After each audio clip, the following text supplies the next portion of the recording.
Hello everyone, welcome back in our channel. दोस्तों, आप सभी का स्वागत है प्यारे बच्चों। मैं हूं कपिल। तो आज की इस वीडियो में क्लास 10th मैथ का chapter number 3 linear equation in two variables की जो आपकी एक्सरसाइज है 3.1 के क्वेश्चन नंबर 5, 6 और 7 को आज हम देखेंगे। इससे पहले मैंने क्वेश्चन नंबर 4 तक का जो वीडियो मैंने प्यारे बच्चों पहले ही अपलोड कर दिया है, तो आप हमारे प्लेलिस्ट में जाके देख सकते हो। साथ साथ और भी चैप्टर्स की वीडियो आपको प्रोवाइड करा दी गई है, प्लीज़ आप जाके देख लीजिएगा। ओके, तो बात करते हैं आज के इस क्वेश्चन नंबर 5, 6, 7 की।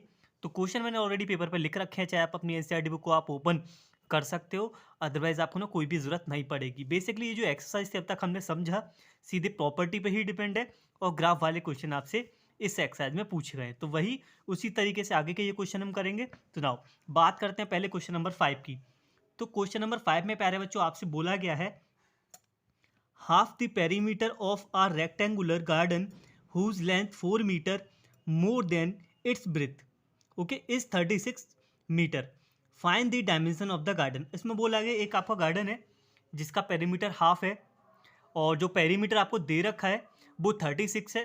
साथ साथ आपको बोला गया इसकी जो लेंथ है, length is 3 more than its breadth, breadth से आपका 4 मीटर आपकी ये जो है लेंथ ज़्यादा है। तो चलिए इक्वेशन हम यहाँ पे पहले फ्रेम करेंगे। तो नाउ अब देखो, सबसे पहले हमें पता है पेरीमीटर ऑफ रेक्टेंगुलर पार्क क्या होगा। रेक्टेंगल है तो पेरीमीटर हमारा क्या होगा, जो पेरीमीटर होगा प्यारे बच्चों वो आपका होगा 2 लेंथ प्लस ब्रेथ। क्या हो जाएगा, 2 लेंथ प्लस ब्रेथ। ये हमारा फॉर्मूला होता है पेरीमीटर का। बट क्वेश्चन में बोला गया half of perimeter. Half of perimeter कितना दे रखा है आपको, 36, मतलब पेरीमीटर का हाफ। तो अकॉर्डिंग टू क्वेश्चन, अब मैं लिखूंगा यहाँ पे अकॉर्डिंग टू क्वेश्चन। तो क्वेश्चन में जो पेरीमीटर दे रखा है वो दे रखा है हाफ, हाफ पेरीमीटर। क्वेश्चन में क्या दे रखा है, हाफ पेरीमीटर। कंप्लीट पेरीमीटर कितना होता है, 2l+b। तो हाफ कितना हो जाएगा हमारा, ओनली l+b। हाफ बोला गया 2 से डिवाइड करेंगे तो ओनली रह जाएगा l+b। और क्वेश्चन में ना आपको l+b का ही जो वैल्यू है हाफ पेरीमीटर वो 36 दे रखा है, यानी कि 36 = l+b। ये आपको क्वेश्चन में बोला गया। इसको मैं इक्वेशन 1 नेम दे दे रहा हूँ, ठीक है ना। अब देखो क्वेश्चन में आपसे बोला नहीं गया ग्राफिकली करिए या फिर आप जो प्रॉपर्टीज उनका यूज करिए। जैसे क्वेश्चन जितना आपसे बोला जाएगा वही हम यूज करेंगे। यहाँ पे क्या सिंपल इक्वेशन बनती चली जा रही है और हम क्वेश्चन को सॉल्व कर देंगे। तो पहले बोला गया था इसका हाफ पेरीमीटर है वो आपका 36 है। हमें पता है पेरीमीटर का जो फॉर्मूला होता है वो 2l+b होता है। तो अकॉर्डिंग टू क्वेश्चन l+b आपका 36 आ गया ना। अगला बोला गया इसकी जो लेंथ है ब्रेथ से कितना ज़्यादा है, length is 4 more than its breath, यानी कि l = 4+b। ये क्वेश्चन में गिवन था, ये आपकी गिवन कंडीशन है। अब मैं क्या करूँगा, l की जो वैल्यू है 4+b put in first, equation 1 में हम पुट कर देंगे। Put in equation first. सुना, वी विल गेट 36 = जहाँ भी l है वहाँ पे आप 4+b रखिएगा, 4+b+b, ठीक है ना। तो यहाँ से आपको मिलेगा देखने को 36, 4 को मैं लेफ्ट हैंड भेज रहा हूँ, b+b आपका हो गया 2b, ठीक है ना। तो 36 माइनस का 4 जो आपका होता है प्यारे बच्चों वो आपका यहाँ पे होता है 32। 32 = 2b आपका यहाँ से हो जाएगा। सो नाउ v = आपका आ गया 16। कितना आ गया, v = 16। तो एक जो डायमेंशन इसकी जो ब्रेथ है वो आपकी 16 आ चुकी है। अब हमें क्या चाहिए, अब हमें क्या चाहिए, लेंथ चाहिए। तो इसको इक्वेशन फर्स्ट में पुट कर देंगे, पुट इन फर्स्ट। तो फर्स्ट इक्वेशन जो बोलती है आपकी, फर्स्ट इक्वेशन क्या आती है, 36 = l+b। तो इस वाले पार्ट को मैं यहाँ पे सॉल्व कर दे रहा हूँ फ्रॉम फर्स्ट लिख के ना, from equation first. First equation थी l+b = 36 और जो आपने b निकाला वो 16 आ गया। तो l+16 = 36। जब आप उधर लेके इसको जाओगे 36 - 16 जब आप करोगे प्यारे बच्चों यू विल गेट 20। कितना आएगा, 20। मेजरमेंट अगर मीटर में है तो मीटर में आएगा, सेंटीमीटर है तो सेंटीमीटर में आएगा। तो उम्मीद है आपको ये क्वेश्चन समझ आ गया होगा। हमने ग्राफ पे इसलिए नहीं किया क्योंकि क्वेश्चन में बोला नहीं गया है, ठीक है ना। उतना ही क्वेश्चन को करेंगे जो हमसे क्वेश्चन में बोला जाएगा। तो ऐसे मेथड को जब हम किसी इक्वेशन में किसी वेरिएबल की वैल्यू हम पुट करते हैं इसको हम सब्स्टिट्यूशन मेथड बोलते हैं। इसको अच्छी तरीके से हम एक्सरसाइज 3.2 में हम समझेंगे। तो चलिए बढ़ते हैं क्वेश्चन नंबर 6 की तरफ। आपका क्वेश्चन नंबर 6 आपका ये रहा। तो क्वेश्चन में आपसे बोला गया है प्यारे बच्चों, given the linear equation 2x + 3y - 8 = 0, right another linear equation in two variables such that the geometrical representation of the pair so form is. आपसे बोला गया है क्वेश्चन में, एक आपको लीनियर इक्वेशन दे रखी है टू वेरिएबल्स में, आपको ना इसी का पेयर बनाना है, एक और इक्वेशन लिखनी है जो कंडीशन को सेटिस्फाई कर दे, इंटरसेक्टिंग लाइन हो जाए, सेकंड पार्ट पूछा गया लाइन पैरेलल हो जाए, और थर्ड पूछा गया लाइन जो है कोइंसिडेंट हो जाए। एक लाइन आपको दे रखी है, दूसरी लाइन हमें खुद से लिखनी है ना। डिफरेंट डिफरेंट आपके आंसर आ सकते हैं, कोई प्रॉब्लम नहीं है, बट जो कंडीशन आपको दे रखी है वो फुलफिल होनी चाहिए। जैसे इंटरसेक्ट के लिए कंडीशन क्या होती है, मैंने आपको समझाया था पहली वीडियो में, उम्मीद है आपको लर्न भी होंगी। लाइनें जो इंटरसेक्ट करते कब करती हैं, A1/A2 not equals to V1/B2 के आ जाए, यानी कि A1/A2 का जो रेशियो है B1/B2 के इक्वल नहीं होना चाहिए, तो बोलेंगे लाइन आपकी क्या हो जाएगी, इंटरसेक्ट हो जाएगी। एक लाइन आपको दे रखा है, इसको बोलेंगे A1, यहाँ पे जो वर्क करेगा वो 2 हो गया। अब हमें नॉट इक्वल दिखाना है, अपनी तरफ से कोई भी हमें एग्जांपल लिख सकते हैं प्यारे बच्चों। जैसे मैंने ले लिया यहाँ पे 5x ले लिया, अब यहाँ पे जो A1 है मेरा 2 है, V1 है वो 5 हो गया, यानी कि A1/A2 का जो रेशियो है वो मेरा कितना आएगा, साथ साथ मैं यहाँ पे लिखते हुए चल रहा हूँ ना, कितना आएगा 2/5। अब हमें कंडीशन फुलफिल करने के लिए B1/B2 चाहिए, तो यहाँ पे जो V1 है वो तो मेरा 3 है, V1 कितना है मेरा 3 है। अब मुझे V2 का वैल्यू ऐसा लिखना है इसके इक्वल ना है, तो कोई भी इक्वेशन आप यहाँ से डाल सकते हो। मैं यहाँ पे लिख दे रहा हूँ 2 और C की वैल्यू कुछ भी डाल दो, नो प्रॉब्लम। तो V2 का वैल्यू हो गया 2। अब हमें देखने को मेरा दोनों रेशियो जो है वो इक्वल नहीं है, तो यानी कि जो लाइनें हैं इंटरसेक्ट हो गई, तो इस लाइन का जो पेयर है वो ये हो गया। इसी तरीके से पैरेलल के लिए कंडीशन होती है। पैरेलल के लिए कंडीशन क्या होती है प्यारे बच्चों, पैरेलल के लिए कंडीशन होती है आपके आगे के रेशियो तो आपके इक्वल हो जाए, यानी कि A1/A2 इक्वल हो जाए B1/B2 के, ठीक है ना। बट थर्ड वाला जो रेशियो है वो आपका इक्वल नहीं आना चाहिए। आप ऐसा लिख दीजिए C1/C2 इक्वल नहीं होना चाहिए A1/A2 और B1/B2 के। तो पहले हम सेम दिखाएंगे A1/A2। A1 हमारा यहाँ पे कितना है 2, तो मैं यहाँ लिख दे रहा हूँ साथ साथ ना, A1 तो मेरा 2 हो गया। अब मुझे एक ऐसी वैल्यू डालनी है, मैं यहाँ पे लिख दे रहा हूँ 4x। अब बताऊँगा क्यों। मैंने क्या लिखा 4x, अब यहाँ पे क्या हो गया ये 4, यानी कि 1/2 हो गया अब ये, राइट, इक्वल्स टू, ओके। अब मेरा B1 कितना है 3 है, तो B1 मैंने यहाँ डाल दिया 3। अब B2 भी मैं 6 लिख दे रहा हूँ, तो V1/B2 कितना हो जाएगा मेरा 1/2। C1 मेरा इक्वल नहीं आना चाहिए, तो यहाँ पे जो C1 है वो -8 है, और मैं यहाँ पे लिख दे रहा हूँ इसको 7। कोई प्रॉब्लम नहीं है, 8/7 कभी 1/2 के इक्वल हो ही नहीं सकता, तो ये कंडीशन मेरी यहाँ पे फुलफिल हो गई। 1/2 equals to 1/2 but not equals to A/7, तो लाइन हमारी पैरेलल हो गई। इसका एग्जांपल ये हो गया। आपकी डिफरेंट इक्वेशन और भी आपकी बन सकती है, बट डोंट वरी, ज़्यादा आपको टेंशन लेने की जरूरत नहीं। अपनी तरफ से भी हम कोई भी और इक्वेशन लिख सकते हैं। कोइंसिडेंट का मतलब क्या होता है प्यारे बच्चों, अब तीनों ही रेशियो आपकी इक्वल आ जाए, यानी कि A1/A2 इक्वल आ जाए V1/B2 के, इक्वल आ जाए आपका C1/C2 के, यानी कि तीनों ही रेशियो आपके सेम आ जाए। तो क्या करेंगे, अब देखो मैं लिखने के लिए उसे मैं ऐसा भी इक्वेशन लिख सकता हूँ, इसका मैं डबल लिख दे रहा हूँ।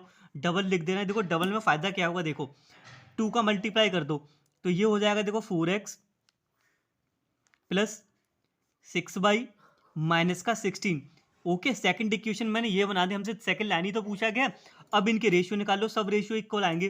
2/4 ये आपका 1/2 होता है, ओके, इक्वल्स टू 3/6 ये भी 1/2 होता है, माइनस का 8/16 ये भी आपका ना 1/2 के इक्वल होता है। तो इस लाइन का जो पेयर है, जो लाइन कोइंसिडेंट होंगे, इसके लिए सेकंड पेयर आपका ये हो सकता है। उम्मीद है आपको ये सब कुछ समझ आ गया होगा। इसके डिफरेंट इक्वेशन और भी आपकी बन सकती हैं, बट डोंट वेरी डिजिटल बदल बदल के आप रख सकते हो।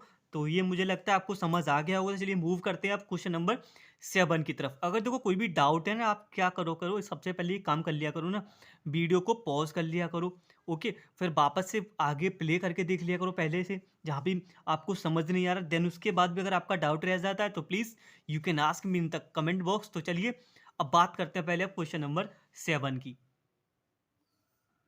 तो ये रहा आपका क्वेश्चन नंबर 7।